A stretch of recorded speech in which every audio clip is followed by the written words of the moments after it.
So, grüß Gott alle zusammen, ich bin's wieder, eure schwäbische Asiatin. Heute bewerten wir deutsche Süßigkeiten. Wir fangen an mit Haribo Starmix. Boah, sieht ganz lecker aus, ist von allem was dabei. Würde ich eine 5 geben. Haribo Goldbeeren, aber Saft, gell? Muss ich sagen, mag ich nicht so. Also ich mag meine Gummibärle, wenn sie ein bisschen trocken sind und hart. Jedes Mal, wenn ich mir Gummibärle kaufe, mache ich sie extra auf und lasse die so ein paar Tage stehen, sodass sie dann hart und trocken sind. So mag ich sie am besten. Auf die 8. Toffifee. Schmeckt gut, aber ich persönlich mag Schokolade nicht so, Karamell auch nicht so. Aber die Haselnuss da drin ist schon lecker.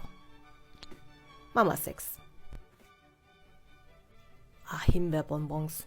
Oh, 4. Oh, Jogurette. Einfach nur so Schokolade mag ich nicht so, aber Schokolade mit Joghurtgeschmack oder Schokolade mit einer Milchcreme, das mag ich richtig. Auf die 2. Oh, nee, die schmeckt nicht. Auf die 9.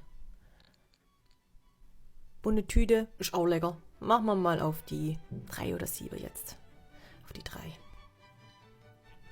Oh, Kinderriegel, ich hab's doch gesagt. Also Schokolade mit Milchcreme, damit hast du mich. Soll ich die auf die 1 setzen? Aber wenn wir ehrlich sind, ich mag eigentlich Jogurette mehr als Kinderriegel. Auf die 7. Was ist denn das? Oh, nee. So Gummibärle mit Joghurt oder Milchgeschmack ist nicht mein Ding. Gar nicht. 10.